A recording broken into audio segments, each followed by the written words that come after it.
Friends, welcome back to my channel. இன்னைக்கு நம்ம சேனலில் என்ன வீடியோ பார்க்க போகிறோம் அப்படின்னு பார்த்தீங்கன்னா, ஐவிஎஃப்னா என்ன, யார் யாருக்கு பண்ணுவாங்க, ஐவிஎஃப்ல மொத்தம் எத்தனை ஸ்டெப்ஸ் இருக்குது, எவ்வளோ லேக்ஸ் வந்து இதுக்கு செலவாகுது அப்படின்றத இந்த வீடியோவில் வந்து டீட்டெயிலாக பார்க்க போகிறோம். ஏன்னா நிறைய பேருக்கு வந்து பார்த்தீங்கன்னா ஐவிஎஃப் வந்து சொல்லியிருக்காங்க, பட் ஐவிஎஃப்னா என்னன்னே அவங்களுக்கு வந்து தெரியல. நம்ம சேனல்லையும் இதுக்கான டீட்டெயில் வீடியோ வந்து நான் போடலை. இதுதான் வந்து ஃபஸ்ட்டு வீடியோ. ஸோ இந்த வீடியோவில் வந்து உங்களுக்கு ஐவிஎஃப்னா என்ன அப்படின்றத டீட்டெயிலாக சொல்லலாம் அப்படின்றதுக்காக தான் இந்த வீடியோ வந்து மேக் பண்ணியிருக்கேன். இந்த வீடியோ வரப்போகிற நியூ சப்ஸ்கிரைபர் ஆகட்டும், இல்லை வந்து இப்போ நியூவாக சப்ஸ்கிரைபர் ஜாயின் பண்ணியிருக்கிறவங்களாகட்டும், நம்ம சேனலில் எல்லாருக்கும் ரொம்ப யூஸ்ஃபுல்லாக இருக்கும் அப்படின்னு நினைக்கிறேன். நம்ம சேனலில் புதுசாக பார்க்குறீங்கன்னா சேனலை சப்ஸ்கிரைப் பண்ணிட்டு பக்கத்தில் இருக்க பெல் ஐக்கானையும் டேப் பண்ணிடுங்க. ஸோ தட் நான் போகிற வீடியோஸ் வந்து உங்களுக்கு டேரெக்டாக நோட்டிஃபிகேஷன் மூலமா வரும். இப்போ வாங்க வீடியோக்குள்ள போகலாம். ஐவிஎஃப்னா என்ன அப்படின்ட்டு நிறைய பேருக்கு வந்து டவுட் வந்து இருக்குது. ஐவிஎஃப் அப்படின்றதே ஒரு ஃபுல் ஃபார்ம் என்ன அப்படின்னு பார்த்தீங்கன்னா, இன் விட்ரோ ஃபெர்டிலைசேஷன் அப்படின்றத தான் நம்ம வந்து சொல்லுவோம். இப்போ ஒரு கப்பலுக்கு வந்து ரொம்ப வருஷமாக குழந்தை இல்லை, ஒரு 5-6 வருஷமாக குழந்தை இல்லை, அவங்க வந்து நிறைய டாக்டரை பார்த்துருப்பாங்க, நிறைய மெடிசன்ஸ் எடுத்திருப்பாங்க, நிறைய ட்ரீட்மெண்ட் வந்து ட்ரை பண்ணியிருப்பாங்க. இந்த 5 இயர்ஸில் வந்து பார்த்திங்கன்னா நிறைய ஃபாலிகுலர் ஸ்டடி பண்ணியிருப்பாங்க, நிறைய ஐயுஐ பண்ணியிருப்பாங்க. பட் அவங்களுக்கு வந்து எதுலேயுமே வந்து சக்ஸஸ் வந்து கிடச்சிருக்காது. அப்போது அந்த டாக்டர் ரெக்கமெண்ட் பண்ணுறதோ இல்லை அந்த கப்பலே வந்து ஓகே நம்ம ஐவிஎஃப் போகலான்றதையோ அவங்க டிசைட் பண்ணி போகிற ஒரு ப்ரொசீஜர் தான் வந்து பார்த்திங்கன்னா இந்த ஐவிஎஃப், இன் விட்ரோ ஃபெர்டிலைசேஷன் அப்படின்றத வந்து நம்ம சொல்லுவோம்.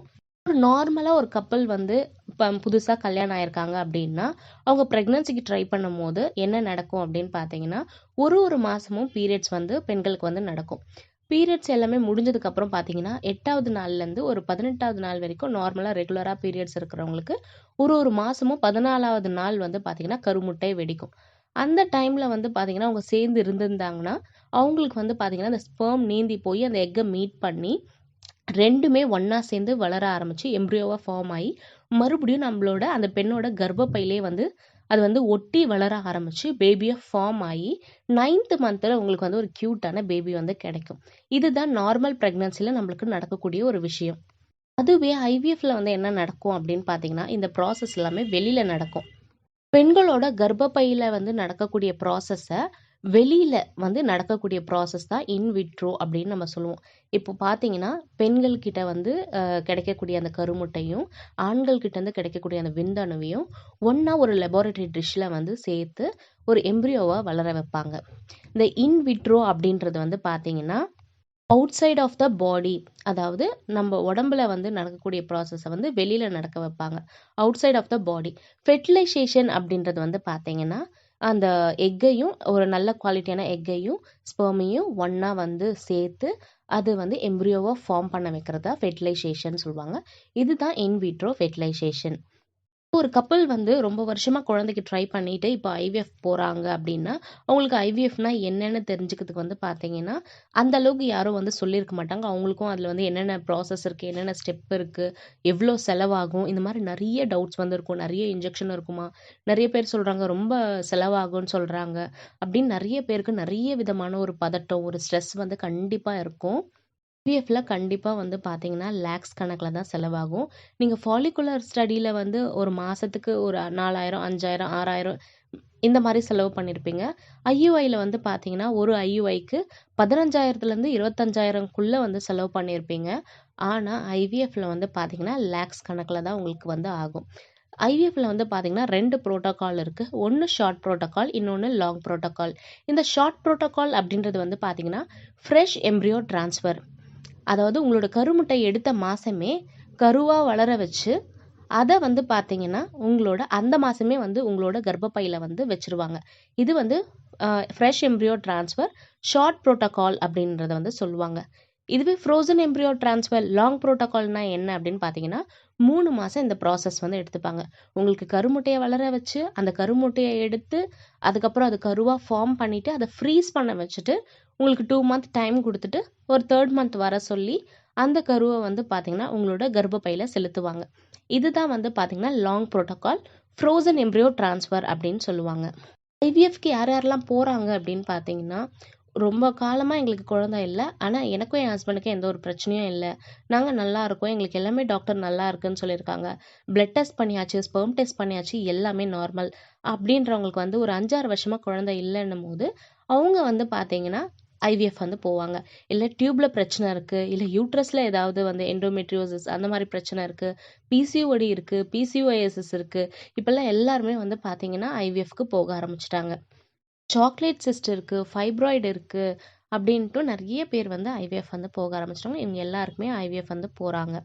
ஐவிஎஃப்ல வந்து பார்த்தீங்கன்னா, இவங்களுக்கெல்லாம் வந்து குழந்தை இல்ல அப்படின்றதுக்காக வந்து பார்த்தீங்கன்னா, ஐவிஎஃப் போம்போது, ஐவிஎஃப்ல அவங்களோட கருமுட்டைகள எடுத்து விந்தணுவோட சேர்த்து வச்சு, ஆ வெளியிலேயே வந்து பார்த்தீங்கன்னா, எம்ப்ரியோவ ஃபார்ம் பண்ணி, எம்ப்ரியோவா ஃபார்ம் ஆனத கர்ப்பப்பையில வைக்கிற ப்ராசஸ வந்து இப்போ ஐவிஎஃப் சென்டர்ஸ்ல வந்து பண்ணிட்டுருக்காங்க.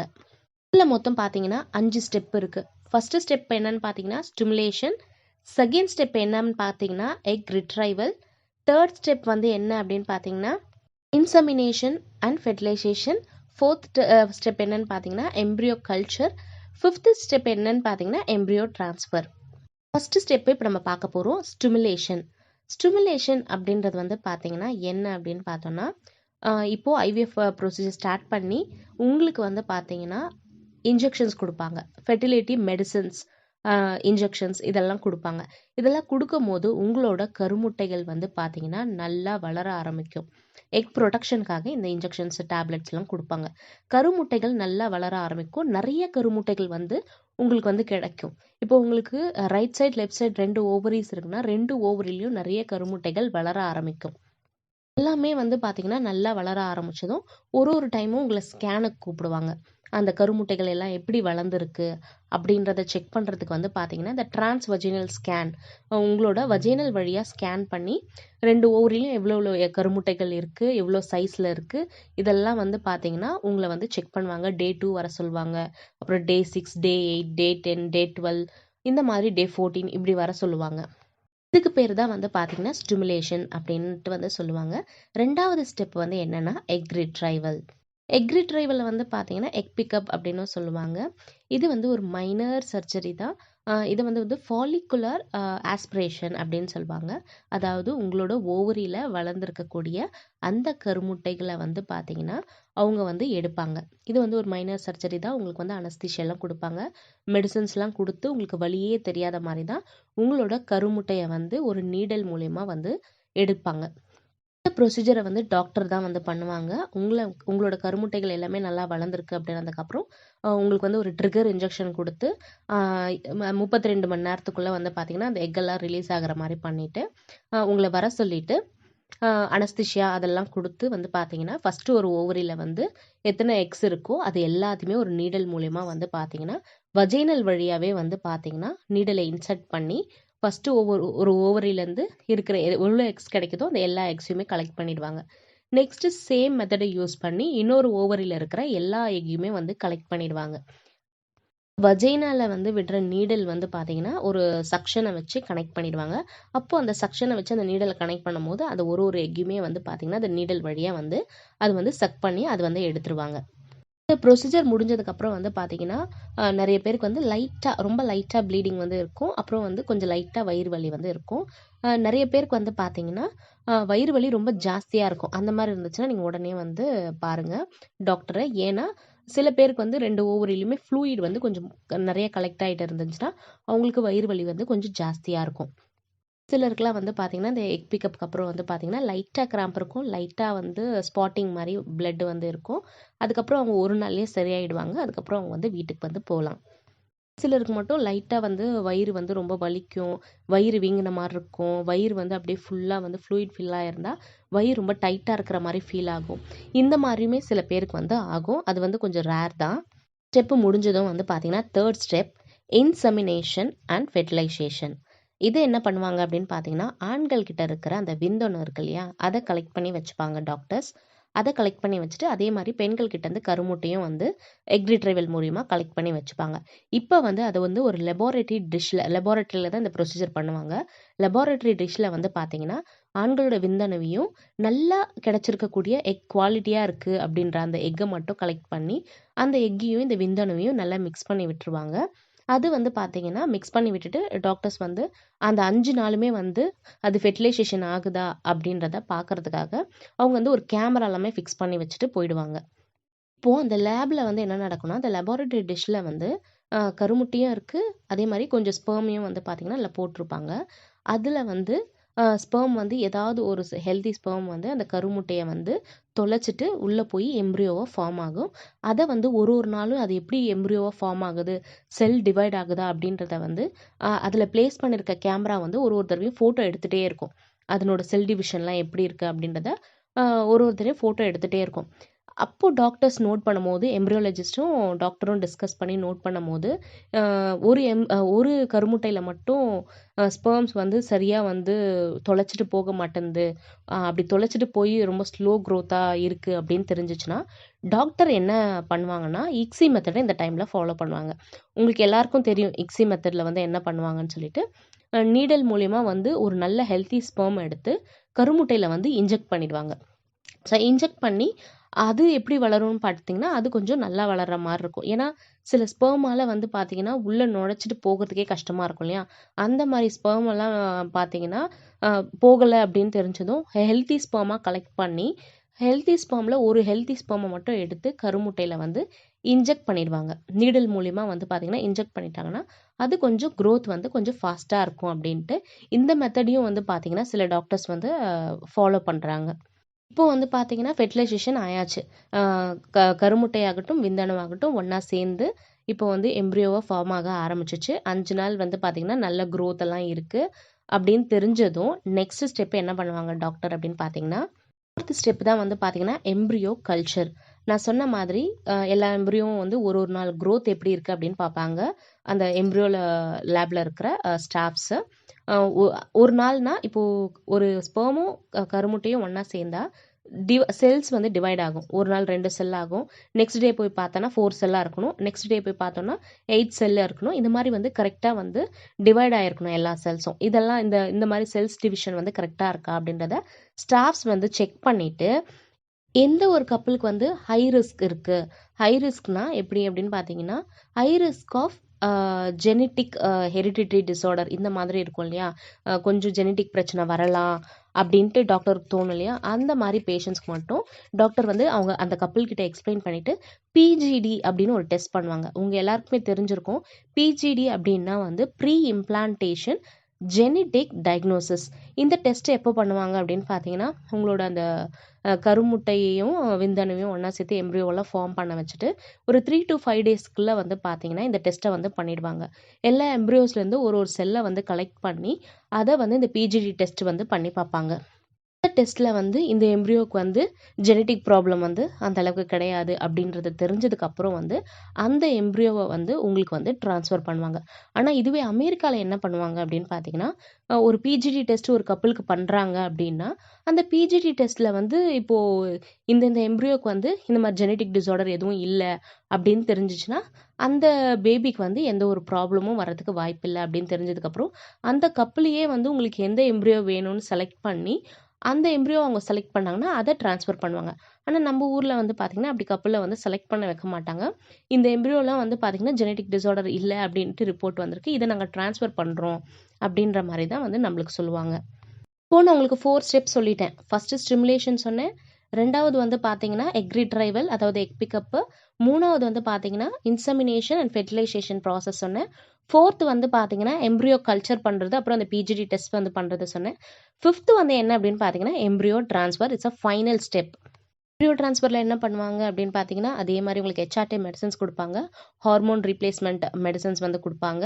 அத குடுத்து உங்களோட ஹார்மோன்ஸ்லாம் வந்து பேலன்ஸ்டா வச்சுட்டு, உங்களோட எண்டோமெட்ரியம் லைனிங்க வந்து வர வைப்பாங்க. அது கரெக்ட்டா வரணும். உங்களுக்கு வந்து எண்டோமெட்ரியம் லைனிங்லாம் நல்லா வர வச்சுட்டு, உங்களுக்கு ட்ரான்ஸ்ஃபர் வந்து பண்ணுவாங்க. இது வந்து ஃப்ரெஷ் எம்ப்ரியோ ட்ரான்ஸ்ஃபர் பண்றவங்களுக்கும் இருக்காங்க. ஃப்ரோசன் எம்ப்ரியோ ட்ரான்ஸ்ஃபர் பண்றவங்களும் இருக்காங்க. ஃப்ரெஷ் எம்ப்ரியோ ட்ரான்ஸ்ஃபர் பண்றவங்களுக்கு வந்து எந்த மாசம் கரு எடுத்து வளர வச்சாங்களோ, அந்த மாசமே வந்து ட்ரான்ஸ்ஃபர் வந்து பண்ணிடுவாங்க. ஃப்ரோசன் எம்ப்ரியோ ட்ரான்ஸ்ஃபர் வந்து பார்த்தீங்கன்னா, கருவ வந்து ஃப்ரீஸ் பண்ணி வச்சுட்டு 2 மந்த் வந்து அவங்களுக்கு டைம் குடுத்துட்டு, 3 மந்த் வர சொல்லி, அவங்களுக்கு வந்து எம்ப்ரியோவ வந்து ட்ரான்ஸ்ஃபர் பண்ணுவாங்க. இத எப்படி ட்ரான்ஸ்ஃபர் பண்ணுவாங்க அப்படின்னு பார்த்தீங்கன்னா, உங்கள வந்து டே 2 பீரியட் அப்போ வர சொல்லிடுவாங்க. வர சொல்லிட்டு இன்ஜெக்ஷன்ஸ், டேப்லெட் இது எல்லாமே வந்து உங்களுக்கு குடுப்பாங்க. ஏன்னா எண்டோமெட்ரியம் லைனிங் கரெக்ட்டா இருக்கணும். ஹார்மோன்ஸ் வந்து கரெக்ட்டா இருக்கணும். மெயினா அந்த ப்ரொஜெஸ்டரான் ஹார்மோன்ஸ்லாம் வந்து செக் பண்ணுவாங்க. எல்லாமே வந்து கரெக்ட்டா இருக்கணும். அத பார்த்துட்டு உங்களுக்கு லைனிங் வந்து பார்த்தீங்கன்னா, அபோவ் 8 9 மேல வந்து வரணும். அப்படி வந்துச்சு அப்படின்னாவே டாக்டர் வந்து ட்ரான்ஸ்ஃபர் பண்றத வந்து டிசைட் பண்ணிடுவாங்க. ஸோ ஒரு பீரியட் ஆனதுலேருந்து 17வது நாளுக்கு மேலே 21லேருந்து 22வது நாளுக்குள்ளே வந்து பார்த்தீங்கன்னா உங்களுக்கு எம்ப்ரியோ ட்ரான்ஸ்ஃபர் வந்து பண்ணிடுவாங்க. ஸோ எம்ப்ரியோ ட்ரான்ஸ்ஃபரும் வந்து பார்த்தீங்கன்னா சேம் வந்து அவங்களோட டாக்டரோட ஆஃபீஸில் தான் நடக்கும். ஓடிக்கு வந்து வர சொல்லி பேஷண்ட்டுக்கு வந்து பார்த்தீங்கன்னா இதுக்கு அனஸ்தீஷியாலாம் கொடுக்க மாட்டாங்க. அனஸ்தீஷியாலாம் கொடுக்காம ஒரு ஸ்பெக்குலம்னு ஒன்று இருக்கும், ஒரு இன்ஸ்ட்ருமெண்ட்டு. அதை வச்சு உங்களோட வஜைனாவை வந்து கொஞ்சம் வாயை வந்து பெருசு பண்ணுவாங்க. பெருசு பண்ணிவிட்டு நீடல் மூலியமாக 2 எம்ப்ரியோ இல்லை 1 எம்ப்ரியோ இல்லை 3 எம்ப்ரியோ அந்த மாதிரி கலெக்ட் பண்ணிவிட்டு உங்களோட வஜைனல் வழியாக வந்து பார்த்தீங்கன்னா கர்ப்பப்பையில் எடுத்துகிட்டு போய் அந்த கர்ப்பப்பையில் வந்து பார்த்தீங்கன்னா சென்டர் பாட்டில் இந்த 2 டியூப் நம்மளுக்கு இருக்கும் இல்லையா, ஃபெலோப்பியன் டியூப்பு. அந்த ஃபெலோப்பியன் டியூப் போகிற 2 வழியிலேருந்து ஒரு கொஞ்சம் அதில் ஒரு 1 இன்ச் அப்படி கீழே வந்து உங்களோட எம்ப்ரியோவை வந்து பிளேஸ் பண்ணிடுவாங்க. பிளேஸ் பண்ணிட்ட பிறகு உங்களுக்கு டாக்டர் வந்து ஸ்கேன்லேயே காமிப்பாங்க. அந்த நீடில் உள்ளே எடுத்துகிட்டு போகிறது, அப்புறம் அந்த எம்ப்ரியோ வந்து அந்த இடத்துல வைக்கிறது எல்லாமே உங்களுக்கு வந்து அந்த ஸ்கேன்லேயே காமிச்சிருவாங்க. எத்தனை எம்ப்ரியோ வைக்கிறோன்றதையும் உங்கள் டாக்டர்ஸ் வந்து உங்களுக்கு சொல்லிடுவாங்க. அதுக்கு முன்னாடி ஒரு செக் பண்ணிப்பாங்க, உங்கள் நேமு, உங்கள் ஹஸ்பண்ட் நேமு எல்லாமே கரெக்டாக இருக்கா, அவங்களோட எம்ப்ரியோஸ் தானா அப்படின்றத எல்லாத்தையுமே செக் பண்ணிவிட்டு உங்களுக்கு எம்ப்ரியோஸை வந்து வச்சுருவாங்க. எம்ப்ரியோ வச்சுருக்கோம் அப்படின்றதையும் உங்களுக்கு வந்து எக்ஸ்பிளைன் பண்ணிடுவாங்க. அதுக்கப்புறம் வந்து பார்த்தீங்கன்னா உங்களை அன்னைக்கு ஒரு நாள் வந்து ஒரு 5 hours அங்கேயே ரெஸ்ட் எடுக்க சொல்லிவிட்டு பார்த்தீங்கன்னா காரில் வந்து வீட்டுக்கு வந்து போக சொல்லுவாங்க. போக சொல்லிவிட்டு 15 days வந்து ரெஸ்ட் எடுத்துகிட்டு உங்களை வந்து சால்ட் கம்மியாக, அப்புறம் வந்து ஆயில் கம்மியாக, அதே மாதிரி ரொம்ப காரம் இல்லாமல் டயட் வந்து கொஞ்சம் பார்த்து எடுத்துக்க சொல்லுவாங்க. எடுத்துக்க சொல்லிவிட்டு 15th day இல்லை 14th day உங்களுக்கு வந்து வர சொல்லி அந்த நாள் அப்போ வந்து பார்த்தீங்கன்னா அந்த எம்ப்ரியோ வச்ச கரு வந்து இம்ப்ளான்ட் ஆகிருக்கா, இம்ப்ளான்ட் ஆகிருந்துச்சுன்னா உங்களுக்கு வந்து பீட்டா ஹெச்சிஜியில் வந்து பார்த்தீங்கன்னா பாசிட்டிவ் அப்படின்னு வரும். ஸோ அந்த வேல்யூலாம் செக் பண்ணுறதுக்கு, இம்ப்ளான்ட் ஆயிருக்கான்னு செக் பண்ணுறதுக்கு உங்களுக்கு 14 இல்லை 15 டேயில் வர சொல்லி உங்களோட ரிசல்ட்டை வந்து உங்களுக்கு வந்து சொல்லுவாங்க. இதுதான் வந்து பார்த்தீங்கன்னா IVF. எல்லாருக்கும் இது வந்து அந்த ஐவிஎஃப்னா என்ன அப்படின்றது வந்து புரிஞ்சிருக்கும். உங்களுக்கு ஏதாவது டவுட் இருந்துச்சுன்னா மறக்காமல் கமெண்ட் செக்ஷனில் வந்து என்கிட்ட கேளுங்க, நான் அதை வந்து சொல்கிறேன். இந்த வீடியோவை வந்து பார்த்தீங்கன்னா லைக் பண்ணுங்கள். நீங்கள் லைக் பண்ணிங்கன்னா தான் நிறைய பேருக்கு இந்த வீடியோ வந்து போகும். மறக்காமல் நம்ம சேனலை வந்து சப்ஸ்கிரைப் பண்ணி வச்சுக்கோங்க. சப்ஸ்கிரைப் பண்ணி வச்சுக்கிங்கன்னா நான் போகிற எல்லா வீடியோஸும் உங்களுக்கு வந்து கண்டிப்பாக வரும். என்ன நீங்கள் இன்ஸ்டாகிராமில் ஃபாலோ பண்ணாமல் இருந்தீங்கன்னா இன்ஸ்டாகிராம்லேயும் ஃபாலோ பண்ணிக்கோங்க. உங்களுக்கு ஏதாவது டவுட் கேட்கணும்னு நினச்சிங்கன்னா நீங்கள் இன்ஸ்டாகிராம்லேயும் கேட்கலாம், இல்லைனா கமெண்ட் செக்ஷன்லேயும் கேட்கலாம். கண்டிப்பாக நான் வந்து ரிப்ளை வந்து பண்ணுவேன். அளவுக்கு இந்த வீடியோஸ்லாம் வந்து உங்கள் ஃப்ரெண்ட்ஸ் அண்ட் ஃபேமிலிக்கு வந்து சர்க்குலேட் பண்ணுங்கள். இதே மாதிரி நெக்ஸ்ட் வீடியோவில் பார்க்கலாம். தேங்க்ஸ் ஃபார் வாட்சிங் த வீடியோ.